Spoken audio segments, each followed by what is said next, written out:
tudo bem? Você sabia que apesar da avaliação ser o último conteúdo de muitas discussões, ser o último tópico do conteúdo que nós iremos trabalhar na disciplina de didática, ele não deve se dar somente no processo final de ensino e de aprendizagem? É isso mesmo.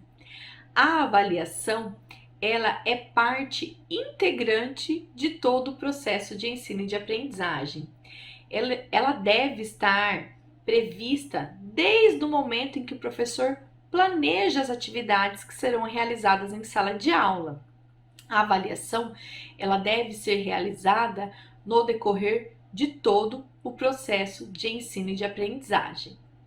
Para isso, nós temos 3 modelos de avaliação que, de forma conjunta e colaborativa, vão ajudar o professor a desenvolver o processo avaliativo no decorrer de todas as suas aulas.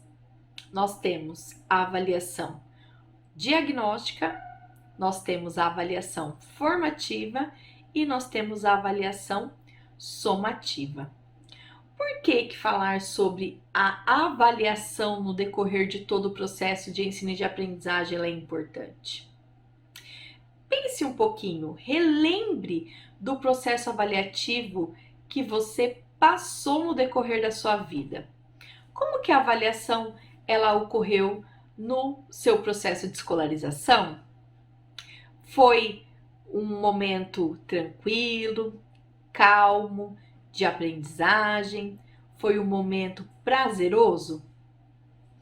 Ou foi um momento de medo, frustração, estresse, um momento em que muitas vezes você nem lembrava do conteúdo que foi trabalhado em sala de aula? Bom, muitos de vocês, inclusive eu, nós passamos por momentos avaliativos que nos deram muito medo. Foram momentos estressantes, frustrantes e que muitas vezes não revelaram de fato como o processo de ensino e de aprendizagem se deu.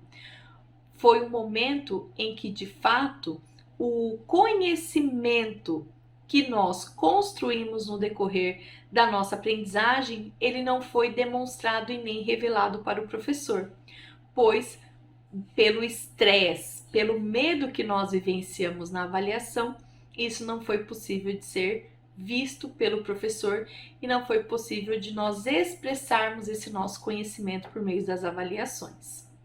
Então, para que a avaliação dos nossos alunos não se repita nesse transtorno todo e não seja um momento de estresse, frustração, ansiedade, nós temos que proporcionar um momento avaliativo que de fato possa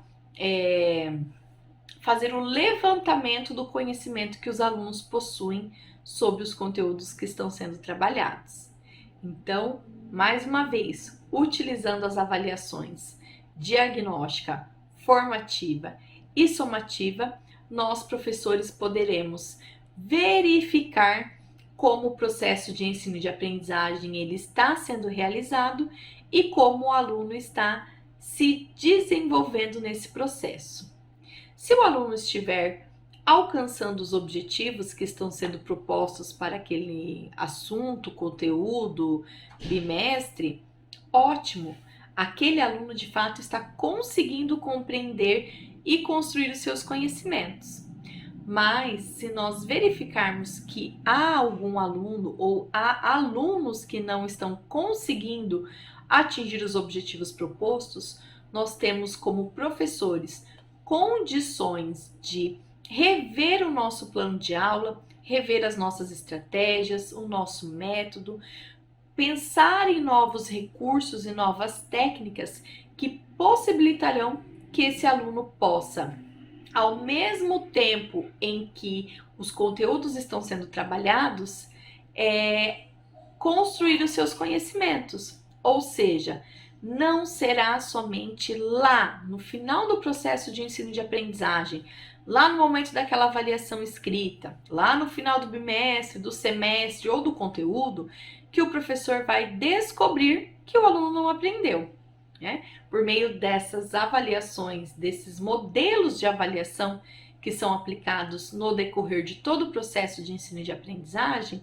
o professor vai ter condição de saber que o aluno ele não está aprendendo e vai ter condição de reorganizar o seu planejamento e o seu plano de aula, propor novas estratégias e recursos para que o aluno ele aprenda enquanto a aprendizagem está ocorrendo.